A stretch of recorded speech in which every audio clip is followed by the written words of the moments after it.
और आप चाहे भारत के किसी भी कोने में रहते हों, आपकी ये इच्छा कभी ना कभी जरूर रही होगी कि जिंदगी में एक बार जगन्नाथ मंदिर जरूर जाएं। भारत का हर हिंदू ये चाहता है कि जीवन में कम से कम एक बार उसे भगवान जगन्नाथ के दर्शन का सौभाग्य जरूर प्राप्त हो। इस मंदिर की भव्य वास्तुकला के दर्शन के लिए लोग पूरी दुनिया से आते हैं, लेकिन आपको शायद इस बात का अंदाजा नहीं होगा कि वर्ष 1984 में तत्कालीन प्रधानमंत्री इंदिरा गांधी को जगन्नाथ मंदिर में प्रवेश की इजाजत नहीं दी गई थी। ऐसा इसलिए हुआ था क्योंकि इस मंदिर में प्रवेश की इजाजत सिर्फ और सिर्फ सनातन हिंदुओं को ही मिलती है। इस मंदिर का प्रशासन सिर्फ हिंदू, सिख, बौद्ध और जैन धर्म के लोगों को ही मंदिर में प्रवेश की अनुमति देता है।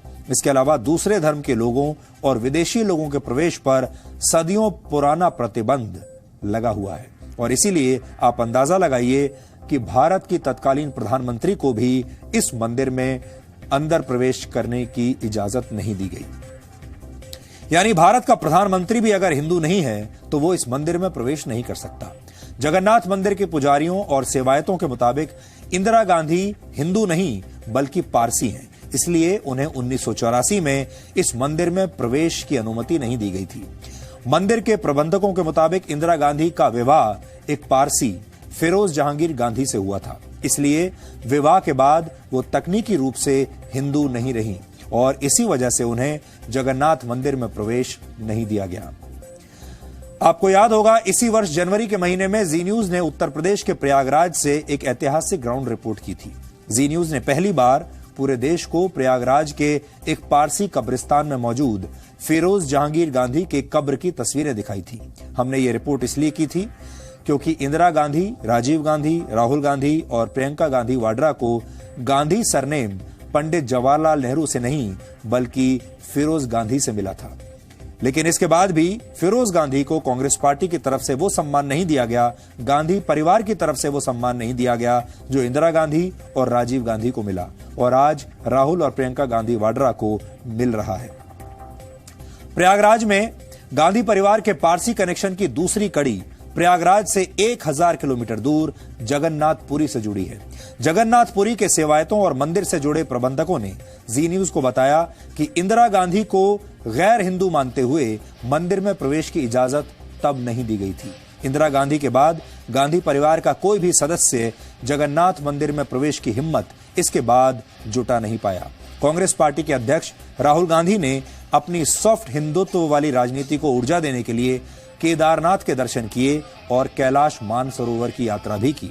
हर चुनाव में वो मंदिरों के दौरे करते हैं, लेकिन उन्होंने भी कभी जगन्नाथ मंदिर में भगवान के दर्शन की योजना नहीं बनाई। जगन्नाथ मंदिर के प्रबंधकों का कहना है कि वो इंदिरा गांधी और राजीव गांधी की तरह राहुल गांधी और प्रियंका गांधी वाड्रा को भी पारसी ही मानते हैं, इसलिए उन्हें मंदिर में प्रवेश नहीं दिया जा सकता। जगन्नाथ मंदिर के द्वार पर ही एक शिलापट में 5 भाषाओं में लिखा हुआ है कि यहां सिर्फ सनातन हिंदुओं को ही प्रवेश की इजाजत है। वर्ष 2005 में थाईलैंड की रानी को मंदिर में प्रवेश की इजाजत नहीं दी गई थी। वो बौद्ध धर्म की थीं, लेकिन विदेशी होने की वजह से उन्हें इस मंदिर में प्रवेश की अनुमति नहीं मिली। सिर्फ भारत के बौद्धों को ही जगन्नाथ मंदिर में प्रवेश की अनुमति है। वर्ष 2006 में स्विट्जरलैंड के एक नागरिक ने जगन्नाथ मंदिर को 1,78,00,000 रुपए दान में दिए थे, लेकिन ईसाई होने की वजह से उन्हें भी इस मंदिर में प्रवेश की अनुमति नहीं दी गई। यानी पैसा हो या राजनीतिक शक्ति, जगन्नाथ मंदिर में किसी का रसूख नहीं चलता। इसकी वजह समझने के लिए हमने मंदिर प्रशासन से जुड़े लोगों से बात की। मंदिर प्रशासन के अधिकारियों की तरफ से हमें यह बताया गया कि जगन्नाथ मंदिर को 20 बार विदेशी हमलावरों द्वारा लूटा गया। खासतौर पर मुस्लिम सुल्तानों और बादशाहों ने जगन्नाथ मंदिर की मूर्तियों को नष्ट करने के लिए उड़ीसा पर बार बार हमले किए, लेकिन ये हमलावर जगन्नाथ मंदिर की 3 प्रमुख मूर्तियों भगवान जगन्नाथ, सुभद्र और बलभद्र की मूर्तियों को नष्ट नहीं कर सके, क्योंकि मंदिर के पुजारियों ने बार बार इन मूर्तियों को छुपा दिया। एक बार मूर्तियों को गुप्त रूप से उड़ीसा राज्य के बाहर ले जाकर हैदराबाद में भी छुपा दिया गया था। हमलावरों की वजह से भगवान को अपना मंदिर छोड़ना पड़े, इस बात पर आज के भारत में शायद कोई विश्वास नहीं करेगा। आज भारत में एक संविधान है और सभी को अपने अपने तरीके से पूजा और उपासना करने का पूरा अधिकार प्राप्त है। लेकिन पिछले 1000 वर्षों में बादशाहों और सुल्तानों के राज में हजारों मंदिरों को तोड़ा गया। अयोध्या में राम जन्मभूमि, काशी विश्वनाथ और मथुरा में कृष्ण जन्मभूमि का विवाद भी इसी इतिहास से जुड़ा हुआ है जो आज हम आपको बता रहे हैं। इन हमलावरों ने भारत के पश्चिमी समुद्री तट पर मौजूद सोमनाथ के मंदिर को 17 बार तोड़ा था। सोमनाथ के संघर्ष का इतिहास ज्यादातर लोगों को पता है, लेकिन जगन्नाथ मंदिर पर हुए हमलों के इतिहास की जानकारी आज भी बहुत कम लोगों को है। हमने इस विषय पर काफी रिसर्च किया और उड़ीसा सरकार की आधिकारिक वेबसाइट पर जगन्नाथ मंदिर पर हुए हमलों और मूर्तियों को नष्ट करने की कोशिशों का पूरा इतिहास लिखा हुआ है। इस वेबसाइट पर मौजूद एक लेख में बताया गया है कि मंदिर और मूर्तियों को नष्ट करने के लिए कम से कम 17 बार हमला हुआ और इन हमलों की वजह से ही गैर हिंदू लोगों और विदेशियों के प्रवेश पर यह प्रतिबंध लगाया गया। जगन्नाथ मंदिर को नष्ट करने के लिए पहला हमला वर्ष 1340 में बंगाल के सुल्तान इलियास शाह ने किया था। उस वक्त उड़ीसा उत्कल प्रदेश के नाम से जाना जाता था।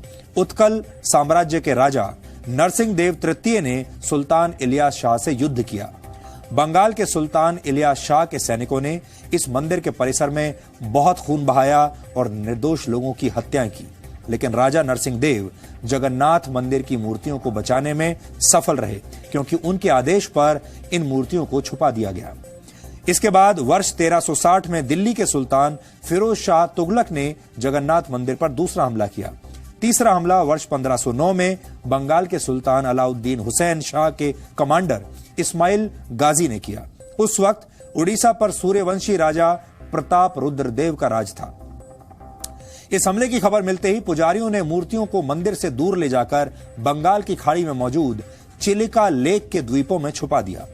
प्रताप रुद्रदेव ने बंगाल के सुल्तान की सेनाओं को हुगली में हरा दिया और वहां से भागने पर मजबूर कर दिया।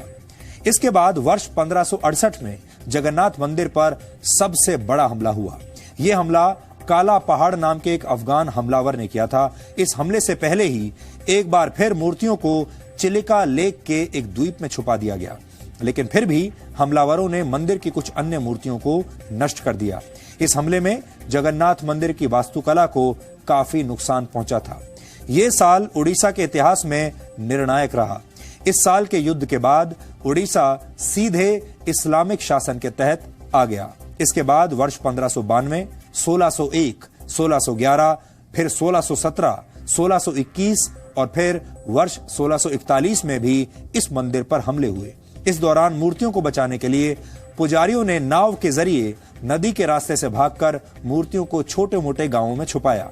कई बार बंगाल की खाड़ी के द्वीपों में भी इन मूर्तियों को छुपाया गया। इन हमलों में मंदिर के रत्न भंडार में मौजूद हीरे, मोती और सोने को लूट लिया गया। मंदिर पर 16वां हमला मुगल बादशाह औरंगजेब के आदेश पर वर्ष 1692 में हुआ था। औरंगजेब ने मंदिर को पूरी तरह ध्वस्त करने का आदेश दिया था। तब उड़ीसा का नवाब इकरम खान था जो मुगलों के अधीन था। इकरम खान ने जगन्नाथ मंदिर पर हमला करके भगवान का सोने का मुकुट लूट लिया। उस वक्त जगन्नाथ मंदिर की मूर्तियों को किसी तरह श्री मंदिर नामक एक स्थान में छुपा दिया गया और इस मंदिर पर 17वां हमला वर्ष 1699 में उड़ीसा के नायब सूबेदार मोहम्मद तकी खान ने किया था। इस दौरान कुछ समय के लिए मूर्तियों को चुपचाप हैदराबाद ले जाकर रख दिया गया था। दिल्ली में मुगल साम्राज्य के कमजोर होने और मराठा साम्राज्य की ताकत बढ़ने के बाद जगन्नाथ मंदिर पर आया संकट किसी तरह टल गया और धीरे धीरे जगन्नाथ मंदिर का वैभव वापस लौट आया। जगन्नाथ मंदिर की मूर्तियों के बार बार बच जाने की वजह से हमलावर कभी भी अपने मंसूबों में कामयाब नहीं हो पाए। पुरी के स्थानीय लोग लगातार इस मंदिर को बचाने के लिए संघर्ष करते रहे। उड़ीसा के लोग इस मंदिर के सुरक्षित रहने को भगवान जगन्नाथ का एक चमत्कार मानते हैं और आज हमने जगन्नाथपुरी के वैभव और उसके इतिहास को ध्यान में रखकर एक ज्ञानवर्धक वीडियो विश्लेषण आपके लिए तैयार किया है। इसे देखकर आपको कुछ ऐसी बातें पता चलेंगी जो आपको अब तक किसी ने नहीं बताई।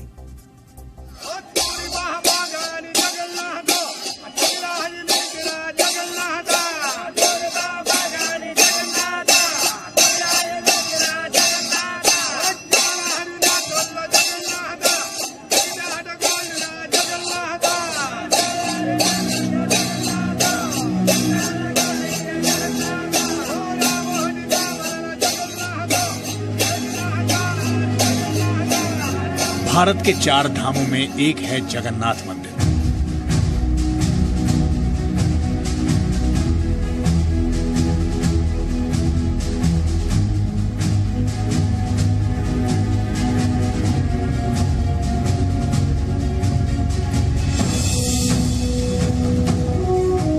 हर हिंदू जीवन में एक बार जगन्नाथ मंदिर के दर्शन जरूर करना चाहता है।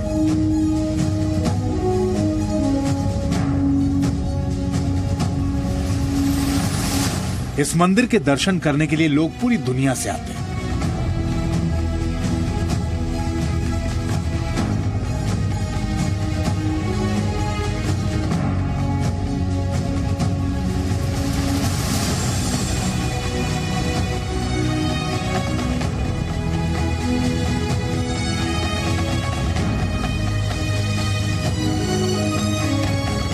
यह मंदिर समुद्र के तट पर मौजूद है। कहते हैं कि समुद्र की लहरों की आवाजें इस मंदिर के अंदर शांत हो जाती हैं। इस मंदिर की वास्तुकला और इंजीनियरिंग की प्रशंसा दुनिया भर में की जाती है।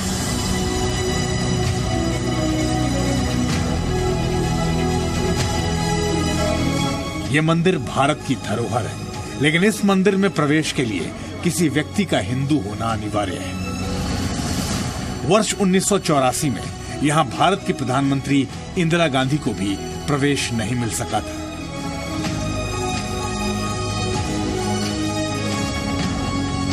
हम इस वक्त पुरी में भगवान जगन्नाथ मंदिर के मुख्य प्रवेश द्वार पर मौजूद हैं और आप देखिए इस मुख्य प्रवेश द्वार के ठीक मेरी दाहिनी तरफ आप एक शिलापट देख पा रहे होंगे। इस शिलापट पे साफ साफ शब्दों में यह लिखा गया है कि गैर हिंदू यहाँ पर प्रवेश नहीं कर सकता है, इस मंदिर में भगवान जगन्नाथ के दर्शन नहीं कर सकता है। 5 भाषाओं में लिखा है, इंग्लिश, हिंदी, बंगाली, उड़िया और उर्दू।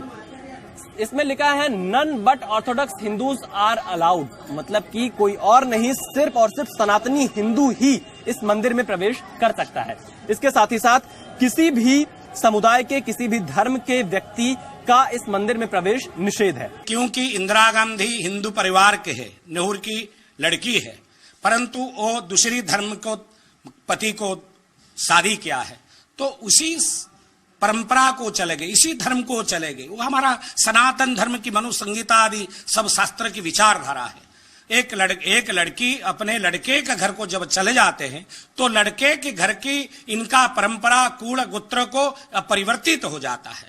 तो इसी परंपरा के विधान के अनुसार इंदिरा गांधी जब फारसी को घर में शादी किए है, फिरोज गांधी इनका स्वामी है, तो जब इनको शादी के तो बेधर्मी हो गए हैं। जी न्यूज ने अपनी ग्राउंड रिपोर्टिंग के जरिए कांग्रेस अध्यक्ष राहुल गांधी को उत्तर प्रदेश के प्रयागराज से उनके दादा फिरोज गांधी की याद दिलाई थी। प्रयागराज के ममफोर्डगंज इलाके में राहुल गांधी के दादा फिरोज गांधी की कब्रिस्तान है, जो कि एक पारसी कब्रिस्तान है। और प्रयागराज के भी नेहरू परिवार के तीर्थ पुरोहित ने राहुल गांधी की गोत्र पर सवाल खड़े किए थे। प्रयागराज के बाद आज हम पुरी पहुंचे हैं, जो कि ओडिशा का सबसे बड़ा धाम कहलाता है। और यहाँ के भी वरिष्ठ सेवायत और इतिहासकारों ने राहुल गांधी के गोत्र को लेकर कई गंभीर सवाल खड़े किए हैं।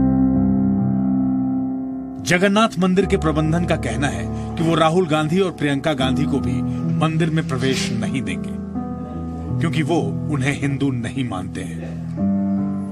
बहुत सालों से वर्जित है यहाँ पे ये, क्योंकि ये जो होता है ये हिंदू का मंदिर है, हिंदू का टेम्पल है ये। यही तो हमारा जो आडवाणी जी थे, आडवाणी जी वही दिल्ली में रामलीला मैदान में वहीं पे वहाँ के पुकारे थे इंदिरा गांधी को, अगर तुम हिंदू साबित करते तो जाओ पूरी के मंदिर घुस के हम तुमको मानेंगे, ये बोल के हिंदू बोल के।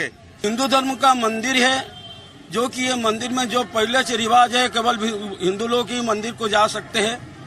जानते जानते राजनीतिक लोग इसमें प्रेशर नहीं देते हैं, क्योंकि यहाँ पर इतना हिंदू लोग की भाव जोड़ा हुआ है, जगन्नाथ मंदिर में इतना भाव जोड़ा हुआ है, जो कि हमारे भगवान सबको दर्शन देने के लिए, हर जात को दर्शन देने के लिए बाहर मेन मंदिर से बाहर निकल आते हैं।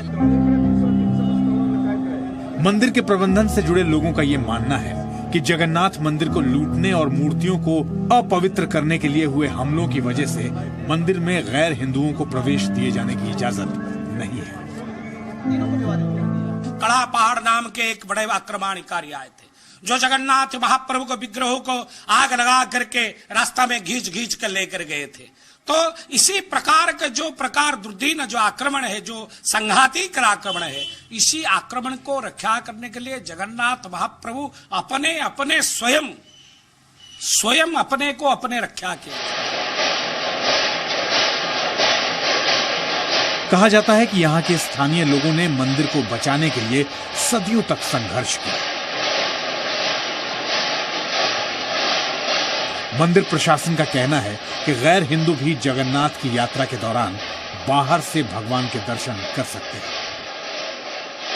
जगन्नाथ को भी भगवान लोग बाहर खड़े होकर के दर्शन करते थे। तो इसी प्रकार की भय आक्रमणकारी का जो चक्रांत को पंड करने के लिए, इसका पवित्रता का शुभ नष्ट नहीं करने के लिए, इसीलिए हिंदू आर अलाउड।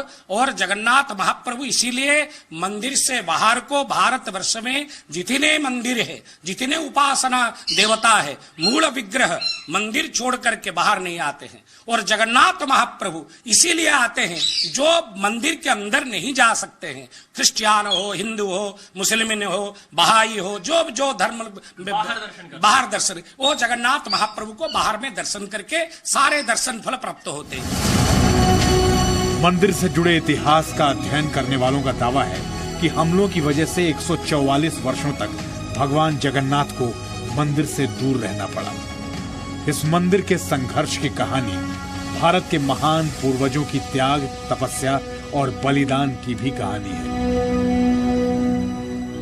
सोमनाथ मंदिर के संघर्ष के बारे में तो सभी को पता है, लेकिन भगवान जगन्नाथ के इस मंदिर के संघर्ष गाथा को पहली बार जी न्यूज देश की जनता के सामने लेकर आया है।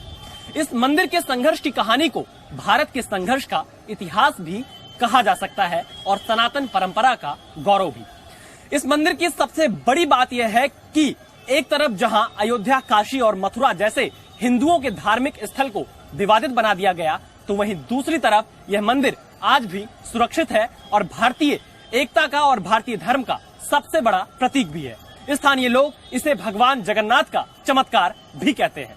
कैमरामैन जयदीप के साथ विशाल पांडे, जी मीडिया, पुरी, ओडिशा। जगन्नाथ मंदिर का प्रशासन अपने इतिहास की कड़वी यादों को आज भी भूल नहीं पाया है और यही वजह है कि उन्होंने मंदिर में प्रवेश के लिए काफी कड़े नियम और शर्तें लगाई हुई हैं और इस सख्ती का शिकार गांधी परिवार भी हुआ है।